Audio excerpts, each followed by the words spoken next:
The thing that's true is that if we don't tell our story, somebody else will. And they haven't been telling that story right. And we can whine and moan all we want, but at some point you got to just put the boots on, get in the saddle, and tell the story yourself. Welcome to the Future of Beef Show, produced in partnership with Drovers and Breeder. This is the #1 podcast for progressive ranchers and feeders looking to run smarter, more profitable, next-generation operations. I'm your host, Jim Johnson, from the Brands and Barbed Wire podcast, joined by Dr. Jessica Sperber, feedlot specialist at the University of Nebraska, and Ian Wheel, founder of Breeder, the cattle tech company helping producers raise, track, and trade high-performing cattle. What does it look like to carry a 100-year legacy into an uncertain future?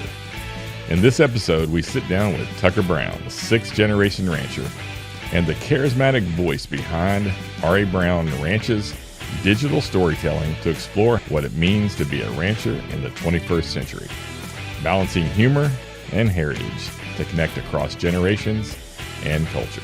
This episode is sponsored by Corteva Agriscience. When weeds and brush get in the way, you'll find the solution at rangeandpasture.com. So, Tucker, welcome to the Future of Beef, like I said, and glad to have you.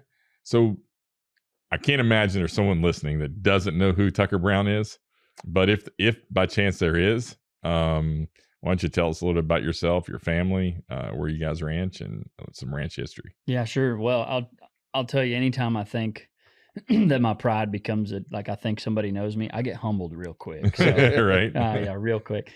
So my name is Tucker Brown. I'm the 6th generation to work at the R.A. Brown Ranch, and my parents own it and manage it now. We raise seed stock cattle and quarter horses. That's kind of our bread and butter. And Black Angus, Red Angus, and Sim Angus bulls is really bull development is really where we focus on our business, and we do some other things too. But that's just, again, that's kind of our bread and butter. My grandmother and granddad are still at the ranch too. Not as active as they used to be, but it's pretty cool. Now we have 4 generations on the ranch, from my grandparents to my 3 girls. So it's pretty special. And but yeah, I do quite a bit of social media now. Kind of been a 4-year movement of I guess I've been on the ranch, back to the ranch for 8 years now. And 4 years ago during COVID, I kind of put my toe into the social media area, and have just kind of mixed my passions of ranching and media. And yeah, the social media platforms have been a perfect area for that. And I have a blast with it. And so it's really taken me to some places that I've never been or never thought I would go. But it's been so fun. Yeah, no, that's cool. So how did you really get started? I mean, did you post that first thing on Facebook or something, and it was like, oh, this looks like it might work? Or, I mean, tell us kind of how that all. Yeah, it was during COVID, and whenever I came home, I was challenged by my parents when they said, if you come home, you can come back in 2 ways. Number 1, you can come back if a job is available, and if you are the person for that job, we will hire you for that job. And then the funny part I found out later was that they would pay me just a little bit, enough to make me hungry to start something myself, but enough to keep me there. But the other way is if I came back with a business plan to grow the ranch, to pay for another family to be there, rather than to split it up and divide it again. And so when I came back, kind of the marketing and media, I've done sports radio for 10 years now, and I do have my parents are both phenomenal speakers, and I've kind of fallen into that footprint of being a communicator. And so I love sports and media, and got to do sports broadcasting for 10 years on the radio. And they let me do that as well whenever I was home, after I came back home.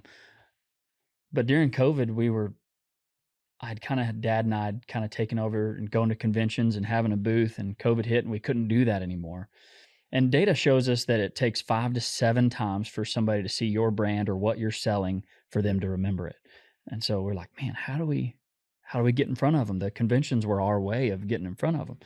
And we've done some other things too. My mom's a talented photographer, and we do some newsletters, but so I took to social media, and I really it was kind of for fun. I did a I did a video. If you know Dale Brisby, he is the super puncher. Yeah. And so I did a video acting as my dad as the seed stock super puncher. I enjoy humor. I like to have a good time. And so I kind of made that video about my dad being the seed stock super puncher. And it did pretty good. It went viral. Huh? It went viral. For me, it went viral, Right, a couple 100,000 views. And I was like, whoa, that was really fast. Pretty fun. How long in was that? Was that like early days or that was 2020. Yeah. When that happened. So you had to start like sports broadcasting at like 15 or something. I'm Yeah, if you did it for 10 years. I'm trying to work out the maths here. Like, well, this is my 11th year on the sports broadcasting. This year is. So, okay. I started that in 2000. Well, I guess it was 13. So you're still doing that too? Yeah, this will be the first year I actually step back and I'm not the host anymore. I'll be the color coordinator now. Taking a step back. That's interesting. Taking a step back. So did you sit back and go, I'm going to write a business plan for this and think about it? Or was it more so like, now you've become this advocate for ranching, not just promoting the R.A. Brown Ranch, obviously. And Sure. It's like, did you sit back and think, I'm going to write a business plan, I'm going to change the world? Or is it more like, we'll give it a shot, see what happens? Yeah, it was kind of more like that. We'll see what happens. It wasn't a part of my plan at all until COVID hit. I mean, we would post a few things about the sale, but never in a way of content creation was never really in our mind. It was more just pictures and talking about bulls. So reaching the consumer is what I do now, basically. But at the time, we were like, man, how do we push our bulls? So we do that, and then I started a video series of Saddle House Stories, and I would just say what was going on at the ranch.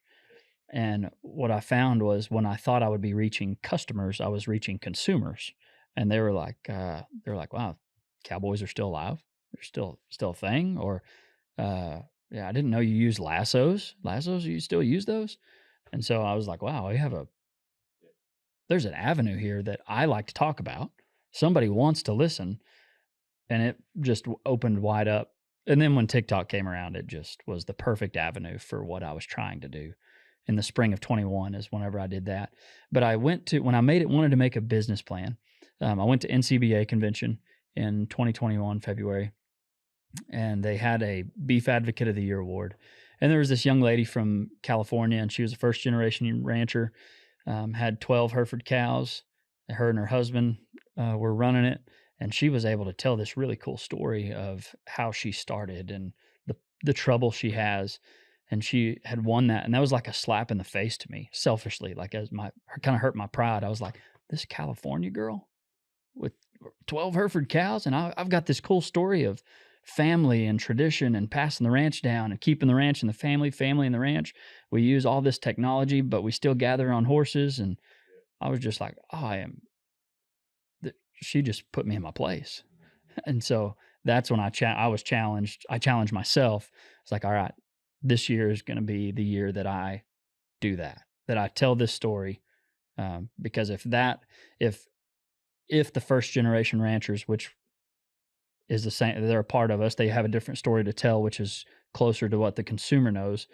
But if there's nobody on the, multi-generational side telling that, then we're missing a really large spot. And so I was like, thank you to her, because she is the one who really got me going. Yeah. It's amazing when you look at like how it's changed over the last bit though. Like, and the reason I asked for a business plan is like all the people I know in the industry, and there's a fair few of you now doing this, like it looks easy. And then you speak to them and they're like, I was up till 2 a.m. editing this video so I could do stuff. And then I'm out doing it. Like how much, I'm sure your dad still expects you to, lift some stuff and move some cattle. Oh, sure. So like, how do you fit it all in? Like how does it work with what you're doing today? Yeah, that's a challenge, because the rancher and the cowboy in us says to put the phone away. And that's where I get my content, right, is on the phone. And as a good rancher, a good cowboy, you are paying attention on, what's the lead cow doing, or how is my horse handling. And so I'm still working on the ranch every day, focusing on those things. But I started to train my mind on things that our consumer never gets to see, or when is that when does that opportunity arise for me to catch a video of this? Mhm. And it really didn't start with anything fancy. I wasn't dancing and singing. I wasn't Egoing. yeah. I wasn't. So I wasn't doing those trends at the beginning. It was just more about talking about what we were doing. Yeah. And so it was easy because I knew what we were doing.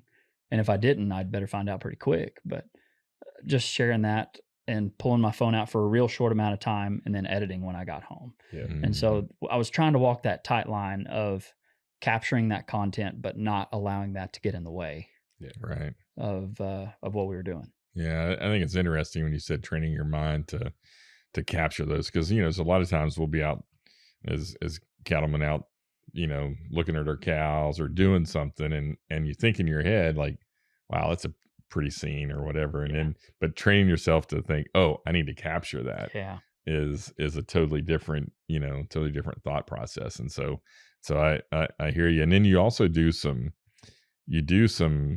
sort of stage things as well. I noticed like some of your Some interns skits. and little skits and stuff like that. How did that sort of filter into that capturing that, introducing those people like to meet them and see them and some of that? Oh yeah. Yeah. And I'm just a piece of the story. And so I like to share, those around me that make the ranch what it is. And what I found out was that the phone wasn't, me pulling out the phone and asking them to video me or me videoing them was annoying until some products started coming our way. And whenever we started getting maybe a few shirts or some sunglasses or they're like, hey, can I video that for you? But it's that way in life. When we bring people with us to success, they're more willing to be a part of it. But the skits, that's just kind of the humor and my personality coming out of me and mixing that humor. I enjoy, how can I tell a story in an entertaining way? I call it edutainment. That's a mixture of entertainment and education. And on social media, we find that most of the time when people go to socials, they go to be entertained and they don't go to figure out how much zinc is in beef, even though we want to tell how, how good it is for us. How good is this beef for us? How do we get that into their algorithm, or how do we, and most of the time I do that by. We know the best in the beef industry watch this show, so we want to hear from you. We'll pick one listener to win this exclusive Future of Beef Yeti cooler. Follow us on Facebook or Instagram, send us your guest ideas, or just drop us a message. We'd love to hear your thoughts. Figuring out what is trending and then mixing those two together. My family we think we're at our best when we mix technology and tradition. And so whenever I can do that on social media, I can, what are we doing right now? I mean, but one of my favorites was the Masters golf tournament. I love the Masters. And I was trying to figure out, what does ranching and the Masters have in common? Well, we both really are, what's important to both of those is grass and water. And so I tried to create a way to make it funny, to make it connect to a sports fan, a Masters fan, and then talk about the importance of grass and soil health and carbon sequestration at the same time. And that's a challenge. Sure. But it is the challenge that I really enjoy. Yeah. Yeah. So as you grew this and you found out that, hey, I'm getting consumers, I'm getting an audience, getting sponsors, are you still selling bulls through it? And is it still, the original sort of reason you wanted to get in there is to help sell bulls? And so tell us a little bit about, from a rancher perspective or someone listening that doesn't have a social media presence, how do they get started, and is there still a benefit to, people coming to buy bulls or horses or whatever? Yeah, basically, is your dad actually happy that's working, or does he just want the sunglasses too? Tucker's out of my hair, as long as he's doing his thing. I'm not sure. Put the phone but down. I did get a free pair of sunglasses. Yeah, that's that. So that's the long game. The long game. We always talk about short gain. Are we playing the short game and getting the quick success, or are we playing the long game? And so the long game is that you create a platform that does have people who follow you, trust your words. They recognize that you're working with the bulls daily. I'm able to show how I'm adding more trust to our customers because they see us taking the weights. They see us doing ultrasounds on the ribeye. They see us working on grow safe and feed efficiency. And so I can't get a dollar value from that. How much is that helping? I don't know. But there was a time where my parents had just been like, look, we know you're doing well. We know the ranch is getting views, but we need to cut back a little bit. We need you, on the feed truck more, or focusing on the cow herd more. And we had a bull sale, and it's one of our best customers. Buys 15 bulls a year for a long time. I mean, from my granddad and now from us. And so he came up afterwards. We had just had a really good sale, and he's like, "Hey, congrats on the sale." But I thought he was just going to talk to Dad, but he looked at me and he's like, "I've been meaning to tell you, I love your videos. Keep doing them. Keep doing them." And my dad, he reaches over. He was like, "I was just telling him that." Sounds like no, his idea. Yeah. And so from that moment, I knew that there was real value from a man from that customer who has created this phenomenal business, started this ranch on his own, kind of came from scratch, and really business minded, super smart. He was able to see the value, or he was able to appreciate the value that was bringing to the beef industry and to the ranch in general. Yeah. So let's move on to telling that beef story as well. And again, I think about maybe people that are watching, how important is it for us as ranchers and cattle people to tell that story and to tell it to consumers? And then maybe the second part of the question is with all the popularity of Yellowstone and stuff like that, do you think you got a little boost out of some people that maybe watch some of those type shows and stuff too? Do they think, how many times do you say you look like Rip? Yeah, all the time. If I have sunglasses on, it's always, "Are you Rip?" But the Yellowstone thing is real. The Yellowstone effect is real. I've never watched it, not because I hate it or anything. I just haven't. I was watching the Masters. I haven't watched it, but I do get questions about it all the time, and I am totally riding the tail of the Yellowstone effect. Like, it is real, and some people may hate it, but I'm going to use that to my benefit, right? But the advocacy, right now, if you were to ask a group of 100 people in Atlanta, Georgia, what they, where they've heard their information about the beef industry, it wouldn't be from ranchers, I don't think. And it would probably be from a news source that was not kind to us, is probably what would happen. And so the thing that's true is that if we don't tell our story, somebody else will. And they haven't been telling that story right. And we can whine and moan all we want, but at some point you got to just put the boots on, get in the saddle, and tell the story yourself. And so that's what I've started to do. And I found that there was, for the first time in my lifetime, being the cowboy is cool. And some people will say, like, "Well, yeah, it's always cool." But in the United States, this is kind of the first time in a long time that being a cowboy is cool.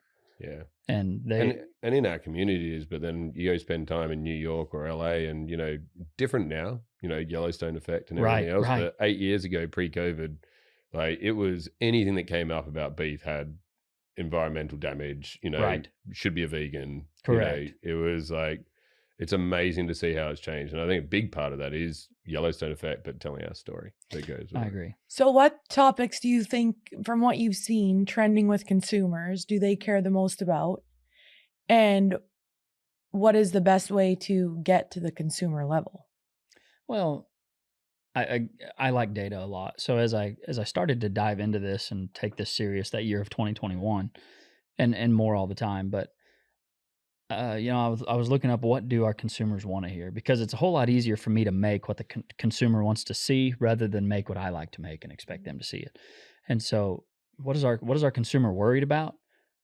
What do they want to see? And the things that are clear that they're worried about food safety. They're worried about how the animals are treated. And then you'll look at some hormones and antibiotics that they're worried about in there too, because the things they hear about that is really negative. And so I've really focused on the care we do for our animals, which is really easy. I don't ever have to say we really care for our animals. All I have to do is show it. Because if I'm able to show that in those videos, that when that storm comes, that I'm there, and if, talking about, man, I caught this calf just in time. If it would have waited another couple hours, it would not be alive. And so whenever I'm able to share that true story, it's way more powerful than me standing on a stage telling people we actually take care of our animals. So that story really connects with people. And agriculture has almost lost its face. And I don't know if that's the right way to put it, but we've kind of dehumanized agriculture in a way where now they think of big ag. Our consumer does. We don't. It's a small world. We see the people we love at all these conventions or at different sales, but whenever our consumer doesn't go to any of those, 98% of the people in the United States are not involved in agriculture. And so how do we reach them? I mean, social media has been my way to do that because they're not coming to Throckmorton, Texas. Yeah. We, with a few of the beef council groups, like Nebraska it was in Nebraska. So Nebraska Beef Council funded a lot of it, but in addition to Kansas and Missouri, and they brought a group of dietitians from all of the most East and West Coast, essentially, ones that had no access to ag. They were wanting to teach them essentially the benefit of beef and a healthy diet, things like that. And the comments, so they came out and saw me at the university feedlot and we had a really good visit, but they'd also gone to a packing plant that morning and they had gone to a feed yard and they had gone to a very large cow-calf operation. And at the cow-calf operation, the dad was sitting there explaining what they do every day, and his 3-year-old boy was sitting on his lap sleeping. So the dietitians were like, this is like, it's all family. Like, even though they're raising thousands of animals, they said exactly what you said. We've been led over the years to believe that it's all, factory farming, for lack of a better term. But they're like, then we get out there and see these families that do this every day, but are still making time to visit with people like us. And giving time out of their day because they want to ensure that we as consumers and those who give advice to consumers on what products to be consuming for a healthy diet understand that it's not factory farming, that it can be a 50,000 head operation and it's still a dad and 4 sons that are running it. So I think that's pretty critical. But one way to do that is social media, like you mentioned, Tucker. And I think that we're getting better as an industry at realizing that we're way better off when the door is open to show the consumer the things that they don't get to see every day. The interesting thing about that, as well, as we've always had the perception as ranchers of like, we want to tell them about how nutrition it is. What they want to see is the families that are bringing these cattle up, right? So like sometimes as ranchers, like, we're not bad for the environment. We're doing all this good stuff for soil carbon. We have got really nutritious feed. Like, you're trying to rebut all of these points rather than pushing what is positive. And I think that's been super interesting about the way you've been doing it. It's like, actually just get to know the human, right? And get to know the people behind it. And it's like, I think we all worry about too much about the data unless we should be connecting more on a human level. Ever wondered if you could be getting more out of your cattle? Breeder is the first technology company that's able to track and optimize cattle from conception all the way to the rail. This puts the power of data into the hands of the rancher and enables them to improve their profit line quicker than they ever have before. My decision to partner with Breeder was made largely after seeing a demo where I realized what Breeder's doing is unlike anyone else in our industry. Connecting the data from the packing plant back to the feedlot, the stocker backgrounders, and the cow-calf, even connecting that data to the purebred breeder, will just open the door to improvement at a scale and a speed that we have never seen in this industry before. I believe Breeder's putting ranchers in the driver's seat. We can make breeding decisions based on large amounts of data very quickly. The calves that are produced, they have a higher cutout value. Their ribeyes are more profitable, and it plays back to us. As I'm out around the country, people are asking me about Breeder, and I always recommend Breeder. It's the tool for the future. Head to breeder.co and book a demo with the team today. Oh yeah, I agree. And it's way easier to relate that way too. And so that's what another thing about creating that content is, how can we make it relatable? And if I had to kind of relearn to tell my story, because normally if I'm talking about buying wheat calves, I'll say, yeah, we bought some 4 weights, kicked them out on wheat, gained 2 a day, had to doctor some, we had about a 5% death loss, and then we shipped them once they got about 8 to the yard. And our consumer understands none of that. Yeah, right.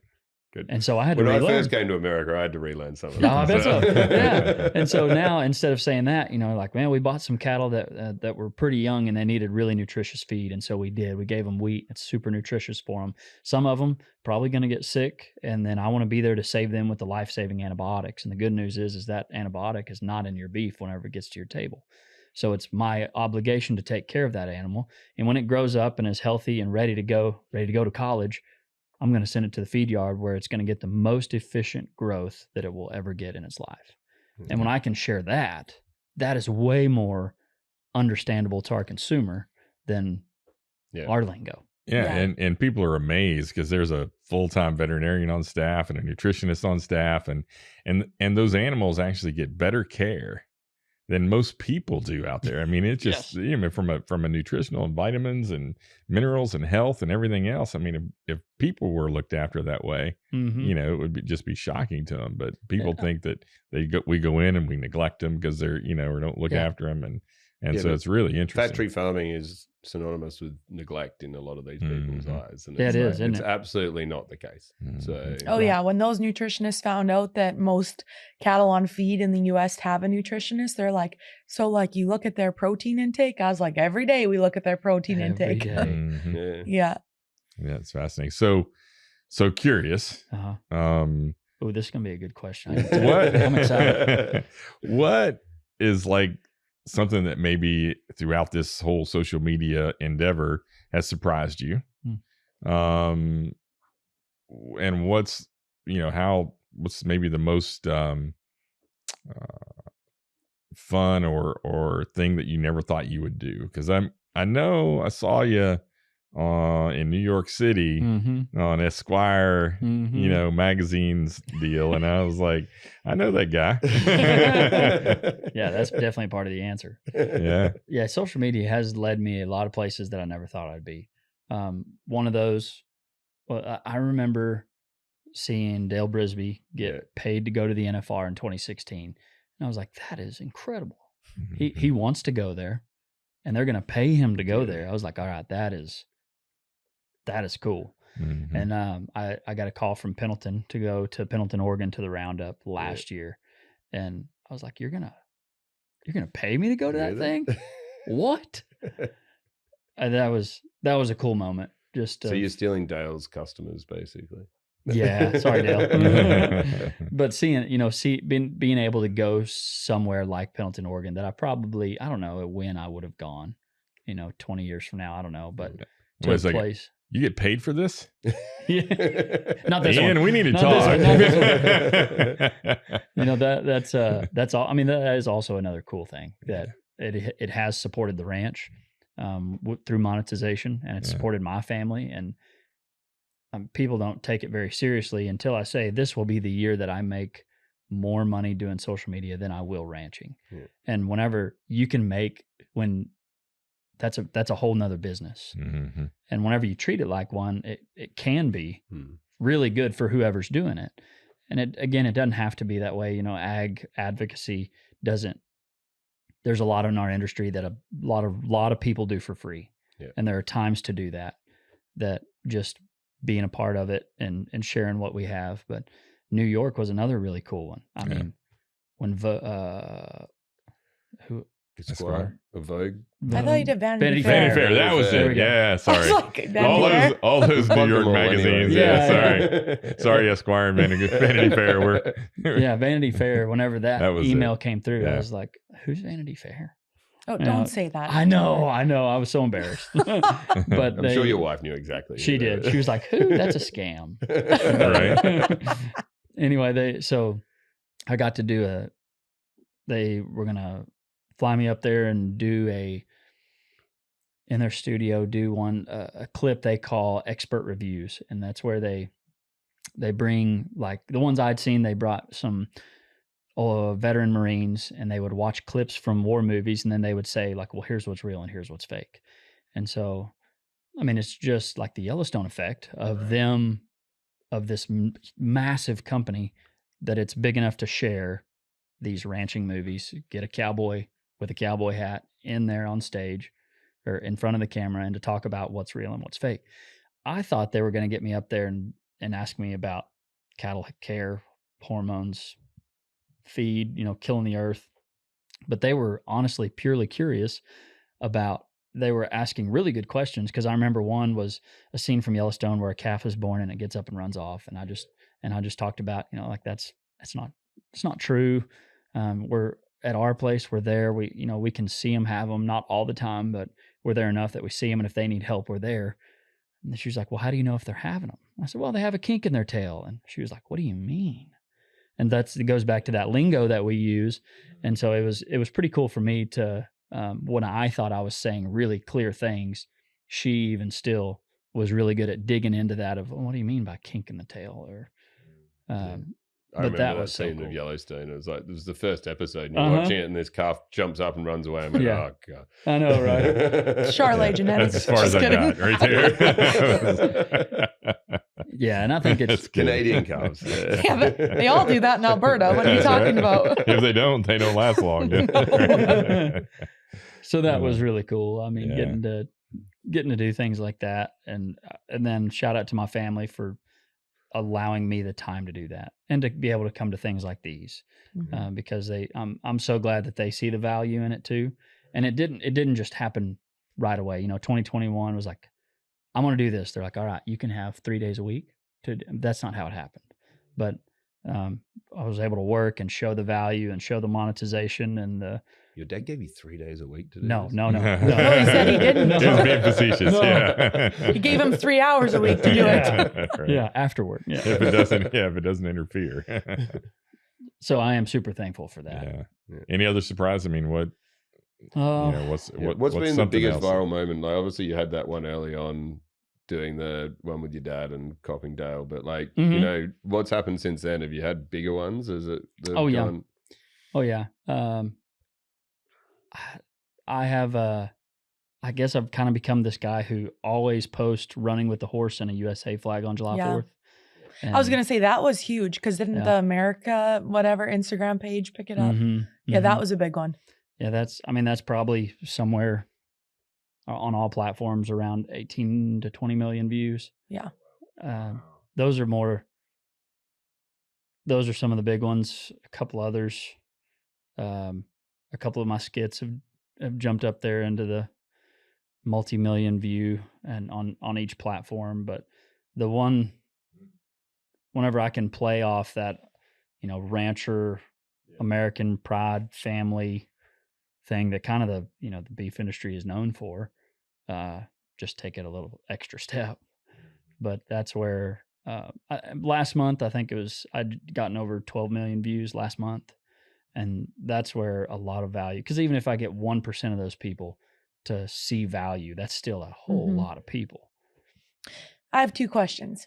Ooh. The first, what do you think is the biggest pushback from consumers on the beef industry, or what has been obviously your Instagram DMs probably fill up with questions, comments, and sometimes negative criticisms, right? Biggest, you can tell me multiple things, but what do consumers not appreciate about the beef industry? Or anything that we need to do better at? Yeah. A lot of times some of their concerns are true. Whenever there is a place that they see that's overgrazed or animals that aren't taken care of that they see, those are real things that we as ranchers have to take care of.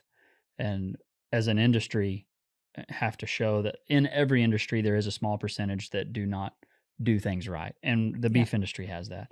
And so we either let those tell the story which is happening, or we tell the other 98% of the story that is extremely well done. Animals are well taken care of, cattle better taken care of, are better for the land, that's better for the rancher, that's better for the person that's eating at the table.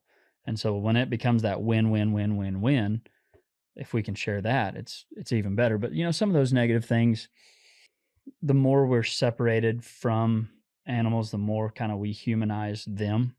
And so that is kind of hard for them to understand that whenever one dies in the feedlot, that it's bad for us, but we don't cry about it and it doesn't break our heart. And it may break our hearts, but it's something that we deal with on the, maybe not daily, but plenty. A percentage of the time. A percentage of the time. And so whenever those things are hard to explain, of like, well, why don't you care that died? I'm like, well, I do. I do care, but now my care goes to the other that were in that pen. I was like, okay, I need to watch them, because if they get sick and that happens, like that's just where my focus has to go.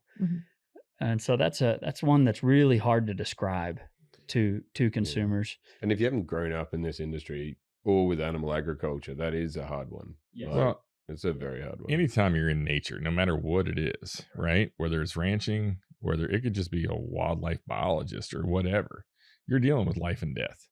I mean, it's part of, it's just part of life. And if you're not in that, if you're, live in an apartment in New York City and you go to the grocery store and eat beef, you really don't experience that. Right. And so I think that's more difficult for people that are a generation or two removed from the country to have those, to be able to deal with those things differently. Right. Yeah. They And may have only seen a rat killed on the side of the road, not a deer. Right. Right. Well, and so we deal with those things every day, because that's just life. Right. And we try to prevent it as much as possible. But I think, it's just, it's life to us, and it's not necessarily, a cruel thing or anything like that. It's just kind of the way life works. Yeah. Yeah. And that's hard to describe, because if you say, well, that's just the way it is, like that doesn't go over very well. Right. Yeah. But to us, it is. Right. Yeah. Do you think as an industry, we're making better leaps and bounds towards explaining things like the use of implants, beta agonists, growth enhancing technologies to the consumer, or is there still a large disconnect? Have we made ground even in the last 5 years while you've been in more of an ag advocacy role? Do you think we've been I think successful? we've lost ground in the last 5 years. Mostly because I don't think they knew about it before. And now since COVID, they've wanted to know more about their food than I ever remember. And so when they hear about, and it sounds bad, oh, you're pumping them full of hormones, you're giving them a hormone implant, that can be kind of scary. But we're answering, the beef industry has done a good job of answering with the data of like, here's the actual data, and and sometimes the data doesn't speak whenever it's an emotional thing, that the data is not understood, or even if it is understood, it's not listened to. But a majority of the cool thing is with that has come many more options in the local beef area. I'm glad there's options. I'm glad there's local beef. I'm glad there's beef at the store. Yeah. And there's antibiotic free, there's hormone free, right. And in some ways that's been good for the beef industry. So those who I like agree. beef, there's actually another product they can buy. Yes, there is a product. And that's the cool thing, is that whenever, that's what I love about the market, is that when that became a demand, it was filled pretty quick. It was like, oh yeah, we have that. But the one thing I don't like that has come from that is that ranchers have it's turned ranchers against each other, saying, their only way to sell their product is if, well, ours isn't pumped full of hormones and red dye like it is at the grocery store. It's like, what? Why are we lying? Yeah. Or making a comment that, ground beef from a large commercial scale packing system is not as safe as ground beef from a local abattoir. Correct. Yes. Correct. And that's frustrating. And Very I see frustrating. that. I see that a lot. It's one of those deals where when you, if you're not on one side, you get hit by stones from each side when you're on the fence. And that's where I find myself, is like, I am appreciative of the amount of beef that the U.S. is producing. And I also produce my own local beef. And so I am on both sides, and I'd never trash against one side or the other, but I will go for those people who are saying who are saying lies or are leading the conversations with fear rather than facts. That's one time where I will go into the comment section and be like, look, let's talk about the facts here. No more about fear mongering. And I like to make videos about that too, that are kind of funny, because when somebody says, hey, my beef doesn't have any mRNA vaccine, it's like, none of them do. Yeah. So why are you making them feel like they do? Yeah. That's when I'm on the airplane or something, I'll be sitting beside somebody and they're like, oh yeah, I get my beef from here and it's hormone. I'm like, it's all hormone free. Yeah. What are we talking about? Right. Literally. Yeah. And so I'm whenever like, those facts are, we have that story on our side. Yeah. Right. Because when the truth is told, we win. And that's the cool part, is that we have nothing to hide. We just get to tell the truth. There's nothing greater than seeing your cattle grazing on lush green pasture. Oh yeah, and nothing ruins that view like weeds and brush soaking up all the moisture and nutrients. Regardless of precipitation, we have to take care of our pastures. It doesn't rain grass. The passion for cattle ranching starts early. So should the protection. Let's keep our pastures in good hands with Corteva Agriscience. To learn more, visit rangeandpasture.com. Yeah, well, I tell people, do you trust, the aspirin or whatever you take and all this? And they're like, yeah, well, I'm like, same people regulate beef, right? I mean, I'm like, it's the same thing. It's good point. If I've never used that before, yeah, but I'm going to. Well, and if you tell me, and if you, if you think that anything like that is happening, I said, people can go to jail. Right. And we're not going to risk the health of our animal, but we're also not going to go to jail for it. Right? I mean, it's just the way it is. And people will go to prison for that. And that's just not going to happen. And it's regulated and it's, Well, at the end of the day, like, we're all producing beef. We want the beef industry to be bigger and better. And we want consumers to have choice even within the beef industry. And the choice is important. And that's what drives the premiums for beef, is that ability for consumers to choose a prime, choose an antibiotic free. Like, if they want to make that grass fed even, which we can debate about that, but like, I think we should be very proud of the choice as a beef industry, because otherwise we end up like chicken, and we should be promoting it, not knocking each other at the same time. Like, I agree. So, and it just goes back to that the options are really good, and a high tide rises all ships. Yeah. That if we can do that, and we've seen beef demand grow how much in the past 20 years? Mm-hmm. Yeah. So change topic. You just mentioned something. Sorry. Oh, here we go. You talked about diving into your comments. Yeah. Like, someone who's getting into this and like gets the haters. Good point. And dives into the comments. You're a rancher who's getting into it and they're getting completely discouraged. How often do you dive into your comments? Which ones do you warrant a response to? Mm-hmm. Like, how are you not just depressed the whole time as well? Like, you can dive into my comments. If you'd read all those comments, there'd be some where you'd be like, I should go just knock myself off. Yeah, that's true. Any video that goes viral has a bunch of that, a bunch of hate from it, because that's what pushes the algorithm. That's what gets people fighting each other, and that's why political stuff tends to go viral, is because it makes people fight in the comments. Mm-hmm. So, but I had I love people. I love to be loved on. I like being liked by people and being around. I'm a social butterfly. And so whenever I first started getting those, I was like, it's kind of hurt my feelings. So that's a clippable moment, right? Tucker Brown going, I'm a social butterfly. Yeah, nobody knew that. Sorry. That'll be on all our shorts now. Yeah. And so whenever I first started getting those, I was like, dang, dude's being rude, from within the ag industry and outside. Okay. A lot of them are from within too. So you have to be ready for that if you are going to do this, you will have people typing behind a keyboard at you who will never see you, who you will never talk to, and that no matter if you put your energy into that or not, nothing will happen. And so I was putting my energy into it, and it was draining me. But I had a guy tell me, he was like, all right, he's like, let's think about this 30,000 foot view. What are you making these videos for? Are you doing it for, do you want a lot of views? I said, yeah, I do. And he's like, okay. What happens on every video that gets a bunch of views? I was like, well, I get a lot of comments. He's like, okay. Get a lot of comments. So is that a part of the success? I was like, yeah, it is. Who's it? And then he was like, who are these comments coming from? I was like, well, really people inside the industry and out. He said, okay, well, who are you trying to reach? I said, kind of people inside the industry and out. He was like, all right, so that is a sign that you are doing what you want to do.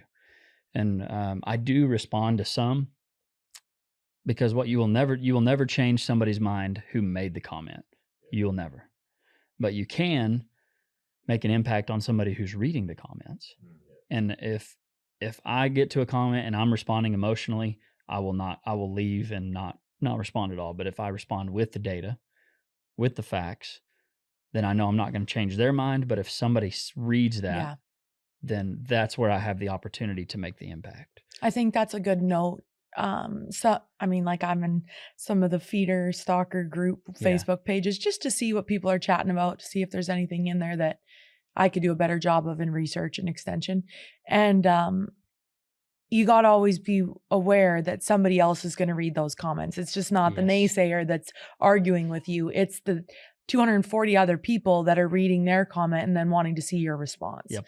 And so even though you feel like maybe you weren't successful in having the conversation with the one naysayer who wasn't going to listen to you anyway, they just wanted to put it out there, you might have changed the minds of the 239 other people that saw that you took the time to respond and you gave them the facts, not the fiction. So true. Yeah. And then how do you not take it personal on some of them, right? I mean, that'd be the hard. Yeah, there are personal shots for sure. Oh yeah, for sure. There are personal shots, and I mean, honestly, it just made I have thicker skin. I don't know if it's described as thick skin, but I have thicker skin, especially when it comes to social media. But my friend was like, "Do you remember, say, your last viral video? Do you remember any of the mean things they said?" And I was like, "No, actually, I don't." He was like, "Well, why are you putting energy into things that you will not remember, but will wear you down?" Yeah, I heard a football coach say, don't pay attention to a comment from a critic that you wouldn't take advice from. I like that a lot. Right. I like that a lot. Yeah. So if you don't worry about it.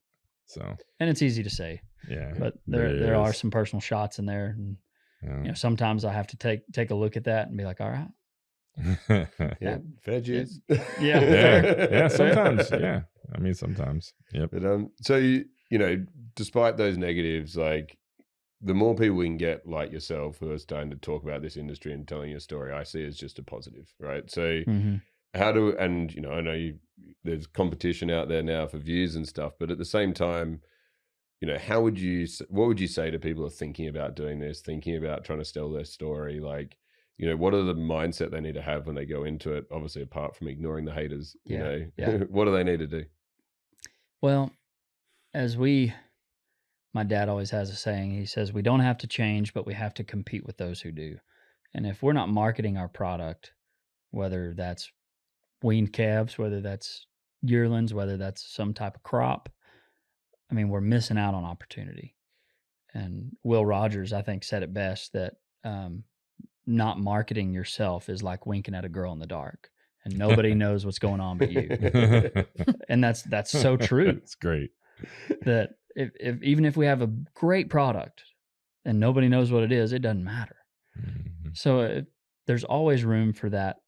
I don't care what company you're in. I feel like there's always, maybe there's one or two out there that somebody's going to throw at me in the comments, but I think there's always room for marketing ourselves. And if you're wanting to start, it doesn't have to be you who's listening, but there's room for somebody who's coming back to the business. There's room for niece, nephew, spouse to find their role in that. And what I like social media kind of helps us find, in ag, we kind of feel boxed in, that if we want to do something different, we have to go outside the box and spend a whole lot of money. And then the bosses are like, well, we don't want to do that. How about you just go drive the feed truck? And then that's where our generation feels like we're suppressed. But social media has given me my avenue of like, well, I can still stay on the feed truck, but instead, I can add more value to the box that we feel already boxed in. And I have this, when I go and speak, I have this slide of, it's a 4x4 box, with squares in it. And, I yell out to the audience, I'm like, all right, how many boxes do we see? Everybody's like 16. And then one person says 17, because the one on the outside. And then everybody's mind goes to like, what? Well, you could break them into fours inside of there. Then you can break, 2x2. Then you can go 3x3. And so then when we started, we only thought we had 16. We're boxed in. But by the end, you have 26 squares, and you've added way more value to your box than you thought you already had. So social media has been that for us, and it can be for a whole lot of other people. There's plenty of room in the as far as competition. Like, I do not feel like there's any competition for me. Not because I am better than them, but because there is so much room for that in the digital space of social media. And so as somebody wanting to start, like, let's just stick to the things we know. What do we know? Well, we're cutting hay this week. Let's talk about that. Well, we're weaning calves here in 2 weeks. What are you doing to prep for that? What are the diseases that you're trying to prevent with your vaccines? Are you prepping your weaning pen with shade and a good fence and things that maybe others don't think about? I mean, that's where training your mind to find what that is to share happens. And so I always say, we think is obvious is probably not correct. Yeah, like cleaning a water tank. Yeah. Yes. Yeah. Just I could do a full video over why I clean a water tank. There's nothing greater than seeing your cattle grazing on lush green pasture. Oh yeah, and nothing ruins that view like weeds and brush soaking up all the moisture and nutrients. Regardless of precipitation, we have to take care of our pastures. It doesn't rain grass. The passion for cattle ranching starts early. So should the protection. Let's keep our pastures in good hands with Corteva Agriscience. To learn more, visit rangeandpasture.com. And that just takes training your mind. I've been training it for 4 or 5 years now. But I always say start by once a week after you have your ranch plan. You pick one spot in there on something you're doing that you know a lot about and you can share what you're doing. Hey, my name's Jim Johnson. We're at this ranch and we're weaning next week and we have some fence that's down. I got to make sure that this fence is right so that these calves stay in. That way I can keep a really good eye on them. And if they get sick, I'm there to give them the life-saving antibiotics that they need. Bam. You do that and you have to do it for an extended period of time. 6 months. I always say 1 post a week, 6 months. Then your mind starts to get trained. Then you start to see the value of people, your views going up. And just like anything, it takes consistency. Yeah, I think that's the key. Consistency and sort of that diligence to keep going. Yes. Right? Because you'll get to a point where you're like, either this isn't working or I'm getting tired of doing it. Right. Right. And pushing through that is where it really starts getting through the first plateau. Yeah, you get through the first plateau and winning is fun. I mean, seeing those results is fun. And if you're not having fun with it, boy, I'd quit real quick. Right. Because it'll eat you alive, just like anything else. And that's why I love to do those skits. Like that's where I have a blast. And it is. They can be a little cheesy, and they can be, a little. I don't know. Others wouldn't want to be in it, but that's all right. I don't mind. See, I love the fact that you love them, and when I see your team do them as well, I'm like, I wonder how much it took him to convince them to actually do that stuff. It does take some convincing sometimes. But it's interesting because, just even out in Virginia, I'll get people like, hey, do you know the Brown, R.A. Brown Ranch? Hey, I'd like to do an internship there. You know what I mean? And it's just, there are just people, no matter where you're at, that are, that are sure engaged. And you bring a good point up there. We thought we had I feel like we have a really good internship program. And we were fighting to find interns. I mean, we were knocking down doors at Texas Tech and A&M and Tarleton and just couldn't find anybody. You're like, I didn't know we had to market this. To now, that was when I came home in 2018. To now, we have 95 applications on our last one, and we need 3. So I have a question. What do you do with the 92? Do you guys send them to other ranches? Do you recommend them to other ranches? Okay, good. That's become a newer thing. Yeah, that's a critical thing. Because and that's also hard to find of people who want to do the internship We'll chat program. after, Tucker. Okay, sounds good. Because we need more places. We need more places. Well, I got lots for you, and I need feed yard interns in a bad way. My way. Oh, that's another one. We can talk about that later. But that's where I tell people to go. They always ask me how to get in, and the feed yard is just a phenomenal place to start. Where were we before that? The internship program. Yeah. So just through social media and people finding out about it, even though I thought we had been doing it since the year 2000. So, 18 years, I didn't think we had to push it out. But the moment social media started in 21, 22, 23, it just exploded in applicants, which has been awesome. Yeah. Annoying because I have to go through 95 applications, but really good because we get some of the best across the country. Yeah. Good.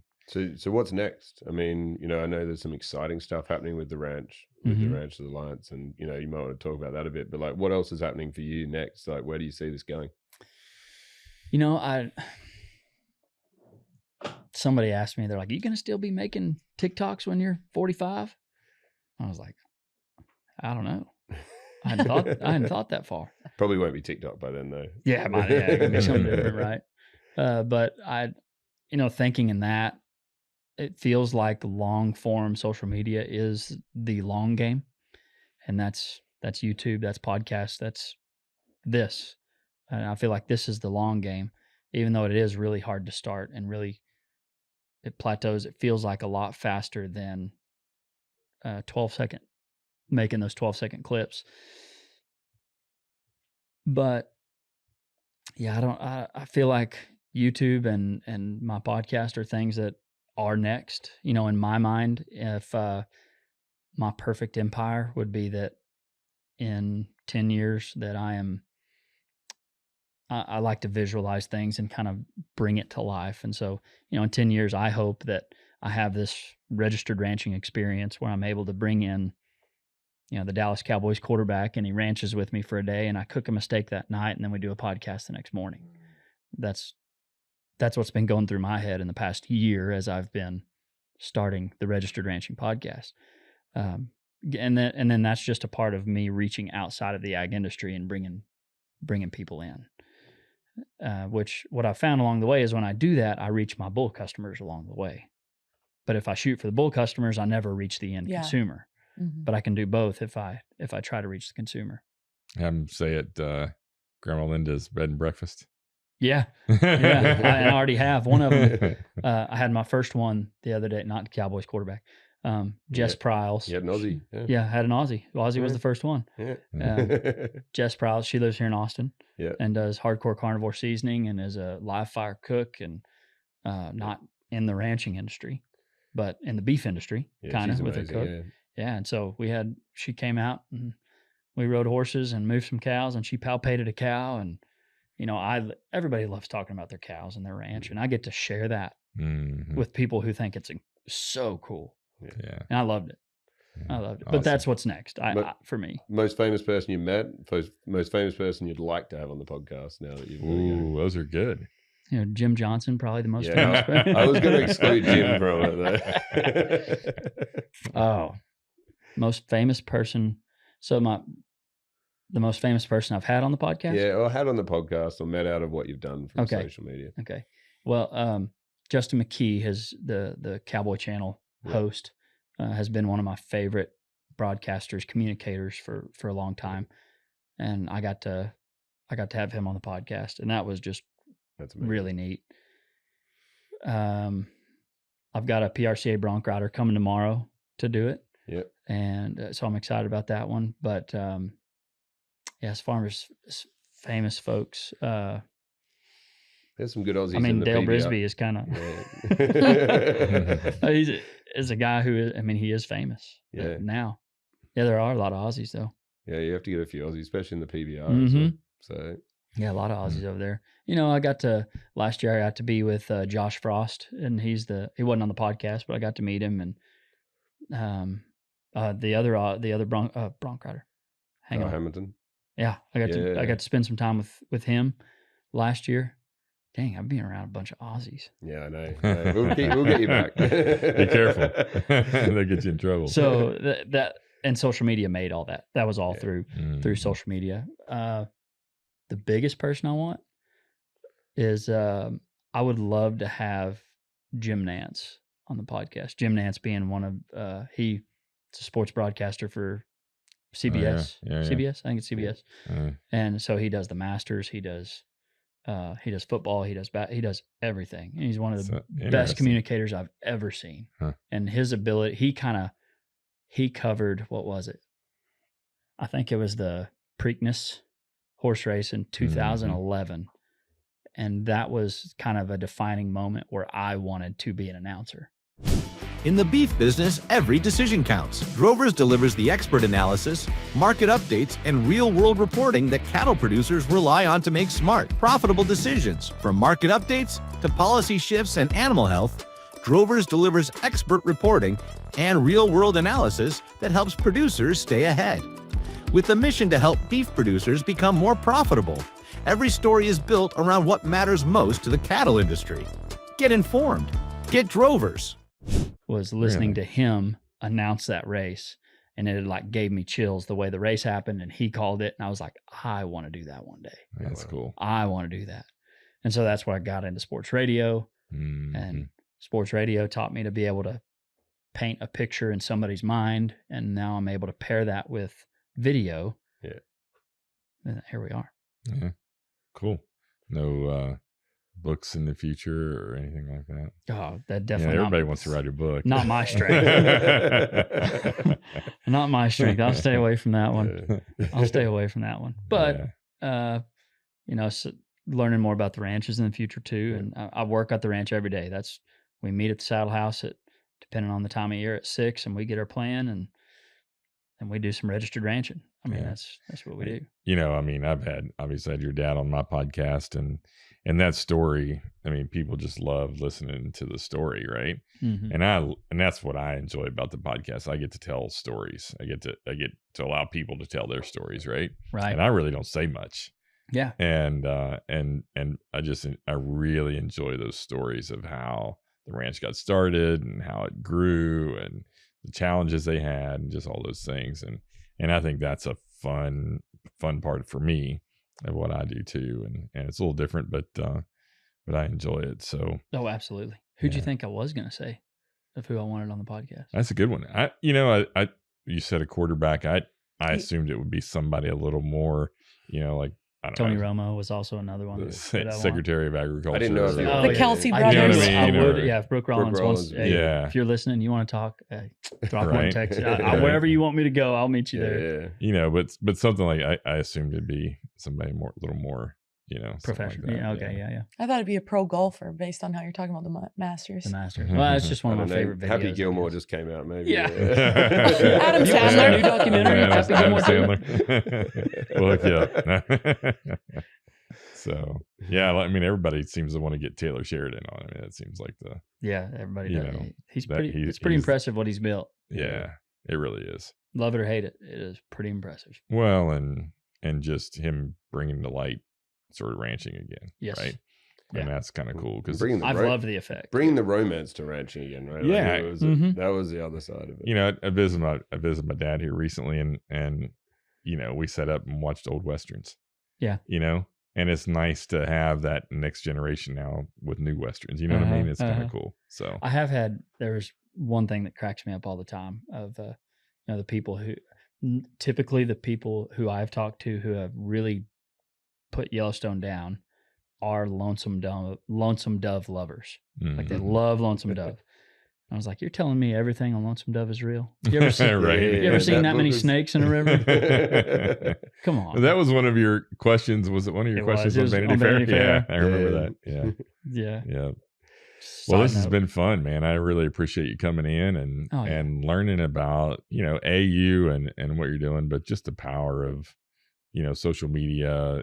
As ranchers, we don't think about it a lot of times as, we need to be out there. We need a video. We need to tell our story. And I think what you've done with it, and, humbly, you're the main guy right now in the ranching industry that's doing this. And I think that's pretty awesome. Yeah. Keep it going. Thank you. Yeah. The industry needs more people like you, but really appreciate it. Yeah. It's fun. I had a guy tell me, or I kind of say it now once I heard it, that he said, if a picture's worth 1,000 words and a video's worth 1,000 pictures, then a good example's worth 1,000 videos. And it takes us being that good example to do that, because the bad examples right now are leading the way, and we definitely need more people with good examples for our industry.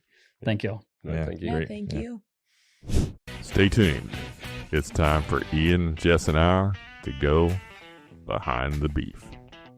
Yeah, so that was a fun one. What'd you guys think? Yeah, I think Tucker has a pretty good understanding of how to connect with consumers and producers across the industry.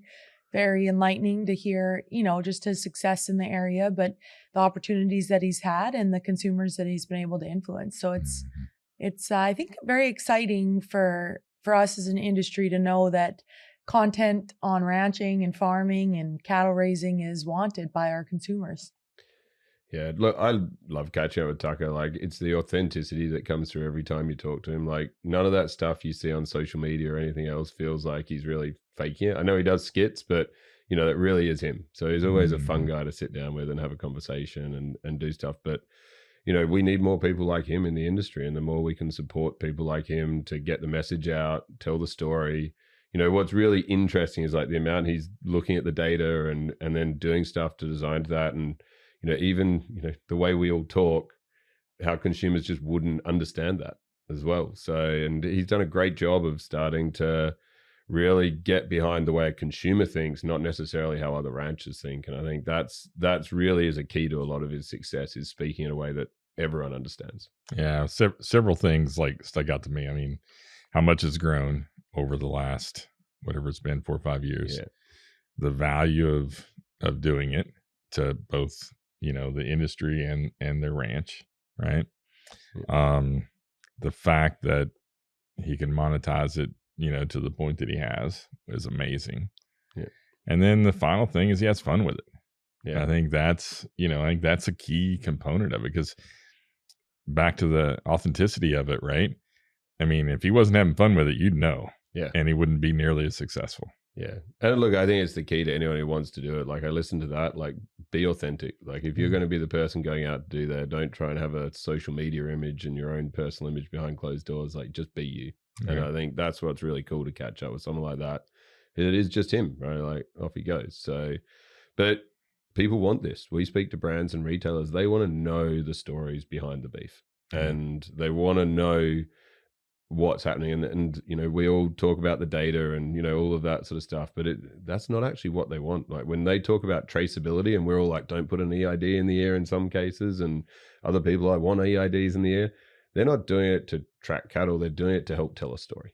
Right. And I think those stories are really, really important. And I think that's what's helped the beef industry grow in the last 4 or 5 years. And, you know, some of the conversations we've had about markets on the last one is, you know, that's super interesting as well, in that is as much about how consumers perceive beef and the positive momentum. So, you know, as I said on the show, just huge thanks to Tucker, and we need more people like it.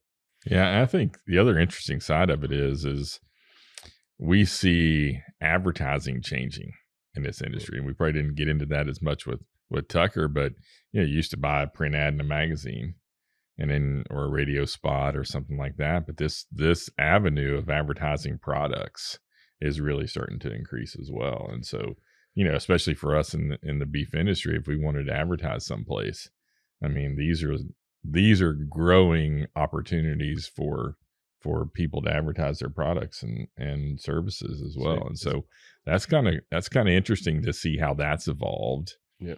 Whether it's a ranch or whether it's, you know, whiskey.